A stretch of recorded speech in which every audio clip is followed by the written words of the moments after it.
guys? It's your boy, Barca boy 103. Just finished watching the match and Barcelona dropped more points in La Liga. It's still 1 win from 8 in the league. Our league form is absolutely disgusting. I think we can officially say now that we are out of the league title race. We're just now fighting for second place really to get a spot in the Spanish Super Cup for next season, but it's a dire performance. The game went pretty much how everyone expected. Boring, terroristic football from Getafe. Barcelona create little to no chances, and of the 4 clear-cut chances we did create in this game, only 1 was scored, and we did concede the 1 of 2 or 3 chances that we did concede as well. The way we conceded as well was a bit disappointing, but overall I think the match, in terms of the way they played, went down as expected, but unfortunately no positive result for Barcelona yet again in the league. The starting lineup for this match is on the screen for you right now. It was Iñaki Peña in goal, a back 4 of Kounde, Araujo, Cubarsí, and Alejandro Balde, midfield 3 of Pedri, Casado, and Gavi, in the front 3 Lemon Yamal, Lewandowski, and Raphinha. Pretty much the exact same lineup that we did expect. We expected maybe Dani Olmo could be pushing to start this game, but in the end, Gavi was chosen ahead of him. The only goal that Barcelona did score in this match was scored by Jules Kounde. It was fantastically worked down the left-hand side by Balde, who absolutely cooked in this game. Ball falls to Pedri. He slips in Kounde, who Kounde, by the way, makes a fantastic striker run, and Pedri just slips in a pass through the entire low block of Getafe. He shoots Kounde, gets blocked. David with a bit of a slip out, another mistake from him in the 2 goals we did score against Getafe this season, and Kounde poked it into the open net very, very luckily as well, but it gave Barcelona the lead, but unfortunately not enough for all 3 points. So overall, the team performance rating on the night, I'm going to be giving it an average 6 out of 10. It's pretty much as expected. I do want to go through, by the way, some of the comments in my match preview for this game. I have here someone saying, Ilya Por Mohammed says, I know Barca boy is going to be giving some pessimistic stinky nil prediction. I was right. It's crazy how this guy still doubts his own team after 4 wins in a row, 16 goals scored, only 3 conceded, and winning the Super Cup against Madrid while humiliating them. Where you at? This is his at. This is him right here. Where you at? Where you at? Okay, let's go through more. I'm glad Barca boy is a bit pessimistic as usual. Blah blah blah. He needs to give up.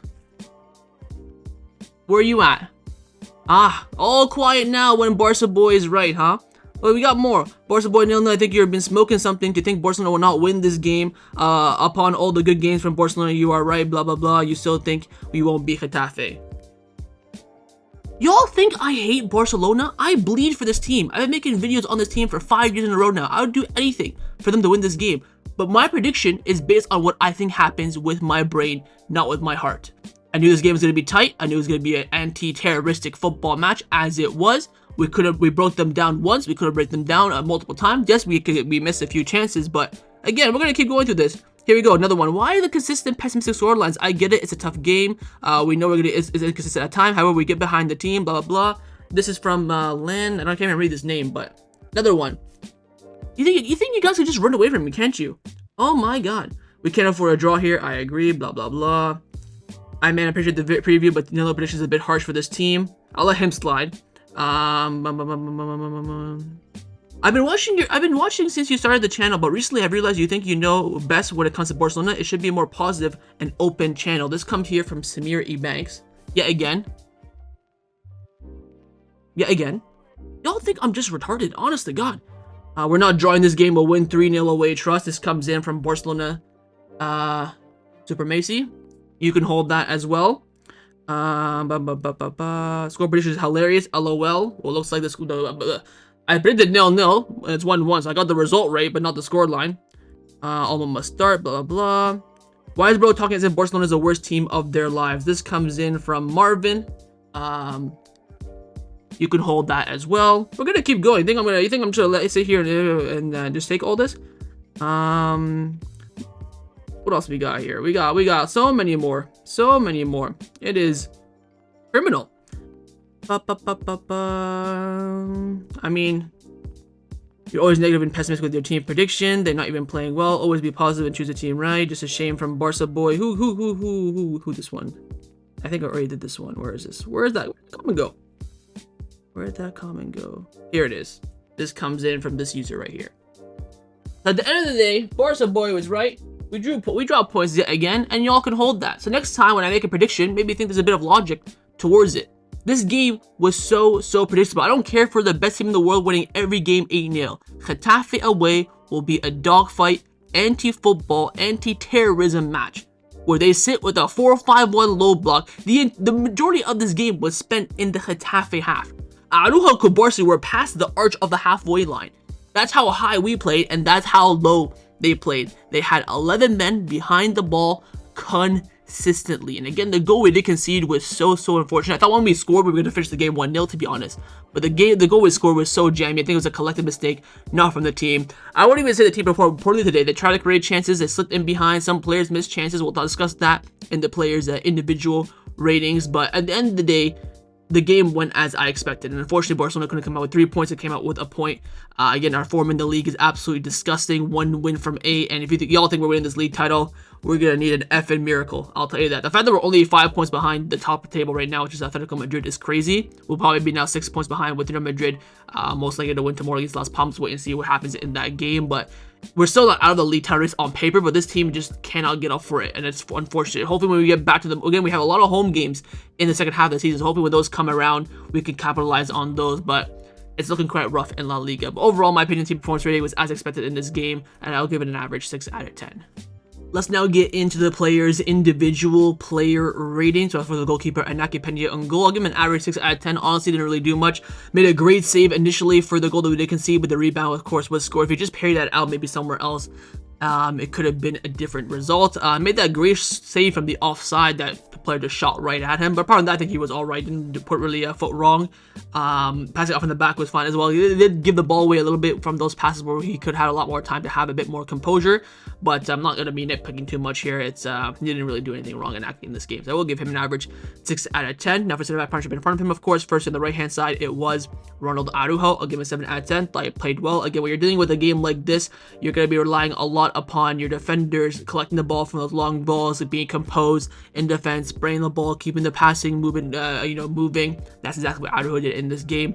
He had a great tackle in behind as well that I do remember from a potential counterattack. I think his aerial threat from corner kicks were great as well. Overall, thought he had a decent game, so I will give him a 7 out of 10. Alongside the center back partner on the left-hand side in Pau Kubarsi, pretty much the same thing as well. Had that great challenge around the 90th minute where he did collect it from Uche, I believe it was, who was running in behind. But again, in these kind of games, all you really want from your center backs is to stop counterattacks, keep the line very well, keep the fluidity of our possession moving as well, and that's exactly what he did. Cannot complain whatsoever, so I will be giving him a 7 out of 10. Now for the fullbacks, first on the left-hand side, it was Alejandro Balde, and I have given him an 8 out of 10, and my man of the match. His first half was probably like a 9 or a 10. Second half, he dropped off a little bit. But that first half, I think, was just vintage Balde performance, and that's what I want to see week in, week out. He was making so much of those inside runs, doing dribbles. He hasn't done that in freaking years, and I miss it so much. He always attempts it, then loses it a lot in recent months, but in this game, everything was going his way. His crossing in the second half, I have to say, was very poor. It was not really. He was making some good runs in behind, linking up well with Pedri in the middle. The other one, we'll talk about him in his own section. But I thought he had a essential game. The dribbling, he absolutely dropped Iglesias for the first goal as well. He was cooking Alenya the whole entire game as well. Kept Carlos Perez quiet when he came on. I think overall he had a good game. Again, in the advanced positions in the final third. Could have been much better. Could have been much better with his decision making. But I think overall, for his expectation and for how he's doing this season, I think he was definitely man of the match for Barcelona tonight. And I have given him an 8 out of 10. And now for, of course, his other fullback compatriot on the right-hand side, it was Jules Kounde, who I have given a 7 out of 10. Again, we'll give him the extra rating for the goal.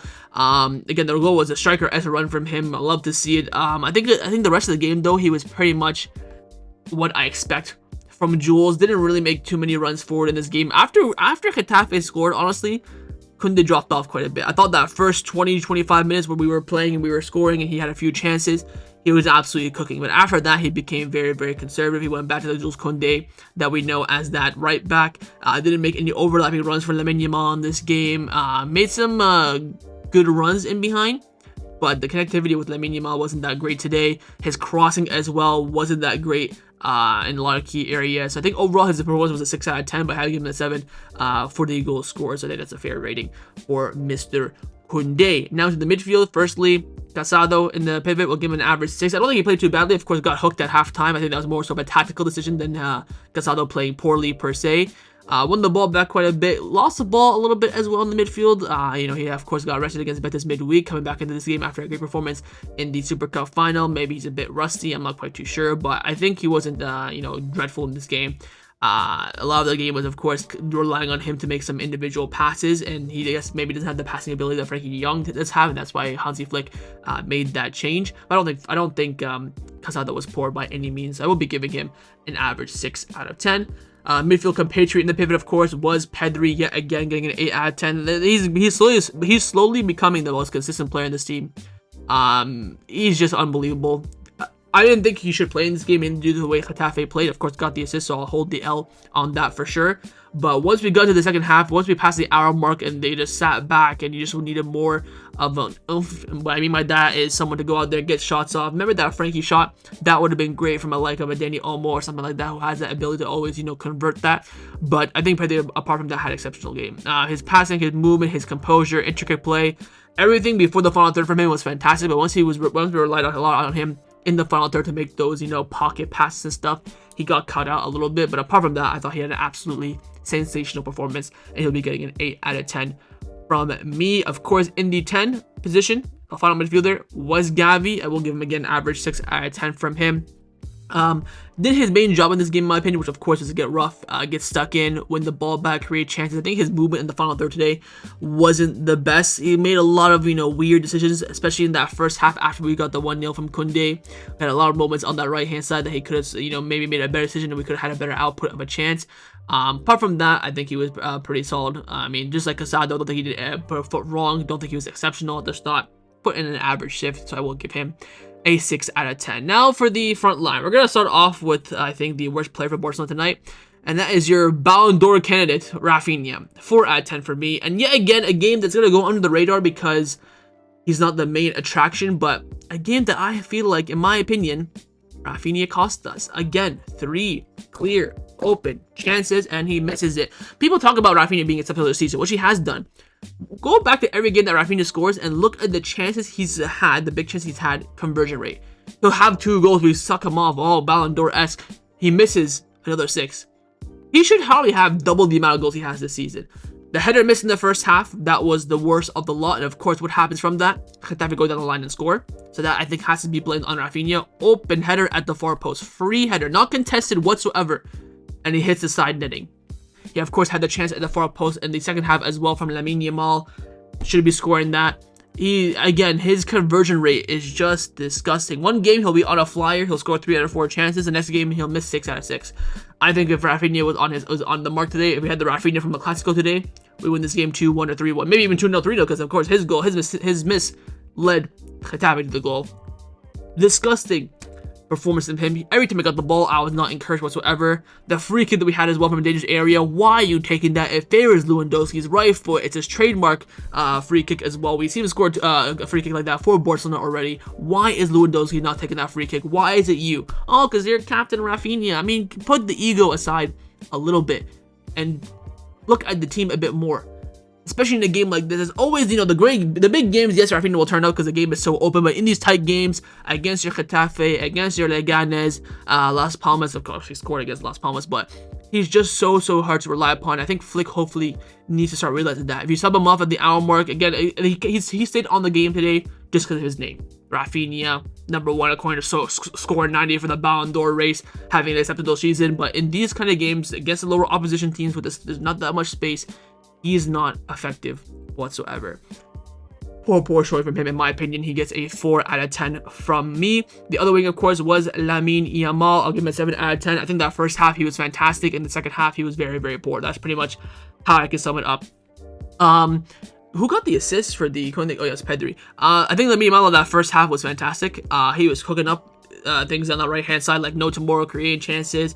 To be fair to him, he was kind of the only spark we did have in this team, but he just was, again, the main criticism I have for Lamine is he needs to open up the space more, look for his teammates more often, especially in these games like this, Leganes, Las Palmas, Getafe, where the space is so little, and every single you're getting double team and triple team. Yes, he had some great moments in this game where he went around 2 or 3 of them, but what happened after that? Shot goes wide, trips, gets fouled, shot blocked. It's just the same story over and over again like a broken record, and it's getting a little annoying on my part, but I still think he was exceptional. He made some great movement, he had some great runs, put in some good balls into the box. I think he was the one that put that cross into the far post for Raphinha, which he missed. I think he was definitely better than Raphinha, much more of a country mile better than Rafa. I think he definitely deserved to play the 90 minutes of this game, but I think he could have been more effective if he was a bit better with his decision making, so I will give him a 7 out of 10. And last but not least, of course, is your striker, our L9, Robert Lewandowski. I give him an average 6 out of 10. I've seen a lot of people on social media slating Robert. I think Robert had a good game.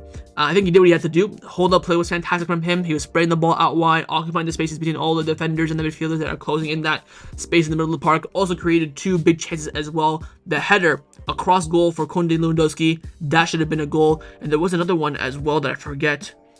And the Raphinha header, I think that was a cross in from Lewandowski, if I'm not mistaken. I remember him creating 2 big chances. That's all I'm gonna say. And I think he did what he had to do. And again, to be honest with him, he didn't even have a chance in this game. So people say, "Oh, Lewandowski, the striker, is supposed to go," which again is 100% legitimate. But he had no chance in this game whatsoever to score, not one chance. So I think overall he played a good game. Was he rightfully topped off? Absolutely, just to change things up. But I don't think he was very, very poor in this game. I think he was average, like Casado, like Gavi was, and like Raphinha as well. So that's why I'm going to give him Lewandowski tonight. And finally, the substitutions. Only 3 tonight. There was Frenkie de Jong, Olmo, and Ferran Torres. Olmo was wank. I mean, my God, we were all crying for him at halftime, praying for him to come on. He comes on and does absolutely nothing. There were so many avenues for him to have that shot from distance, and he absolutely balled it. Your trademark is scoring from distance. What was I glazing about Olmo at the beginning of the season? His weight, his creativeness in the final third, his ability to shoot from distance and convert. Every single time Olmo shot from September until December, it was going in, especially from outside the box. Did not attempt 1 shot from distance in this game, and he had 2 opportunities. I remember 2 specifically where the space was open for him at the top of the box and did not freaking shoot it. Frenkie, I thought, played well, by the way. I think Frenkie came in, again, that's another good performance from him. He might be slowly but surely contesting Casado a little bit. I'm not saying Casado's gonna drop out. I personally wouldn't take out Casado at the Gala 11 yet, but Frenkie is making a good push. I thought he played a really, really good half. Apart from that slip in the 95th minute that, Getafe probably could have scored from, but they decided not to take that chance. I thought Frenkie was fantastic. He had that shot as well, giving Napoli 2.0 that was saved by Soria. That was going in for sure. I saw a camera angle that showed the replay of that. I thought Frenkie came in and put a really, really good shift in, so I'll probably give him maybe a 6.5, 7 out of 10. But I don't even know if he touched the ball, to be honest. I mean, it was very, very late from Flick. I think there's a cross that came in for him that could have been decent, but apart from that, he's didn't really do much in this game. So the subs, 1 out of 3 of them had impacts. Only 3 were used out of the 5 as well. But I think watch out for Frenkie. He's putting in a good contest for pushing into that starting lineup. And last but not least, of course, the manager, Hansi Flick, who tonight for me will also be getting an average 6 out of 10. We didn't get the win, unfortunately. There's really nothing I can really critique from Flick. He picked a decent lineup. Again, Olmo, it's a debate. It's not really definitive since he came on, did nothing. The subs, though. You have, again, 5. You only used 3. You brought on Ferran pretty late. Olmo, Frenkie at halftime, very good. Olmo at the hour mark, fares. But Ferran at like the 83rd minute, what's the point of that? You also had, other options on the bench. You had Pablo Torre who could maybe create a chance, Fermin Lopez, maybe Pablo to get a natural striker up front. Why didn't he use those more substitutions? He had the intervals to do it, because since he used Frenkie de Jong at halftime, he definitely could have used more. So Flick talks a lot about how he likes the squad and stuff, but he fails to use it. And that's my really one criticism of Flick this season. Apart from that, based on how the game was gonna go, based on how the game did go, I can't really criticize the manager in this game whatsoever. So an average 6 out of 10 with a little bit of criticism of him using his subs a bit more effectively. So that's a match review for Getafe versus Barcelona in La Liga. Hope you guys enjoyed this video. If you did, of course, make sure you drop a like down below, and of course in the comments down below as well, let me know your thoughts on everything we did discuss. The main thing, first, of course, your thoughts on the performance, your player ratings, and your manager rating as well. And of course, make sure you guys subscribe down below if you haven't already, and I will see you guys next time on the channel. Take care, and Forza Barca.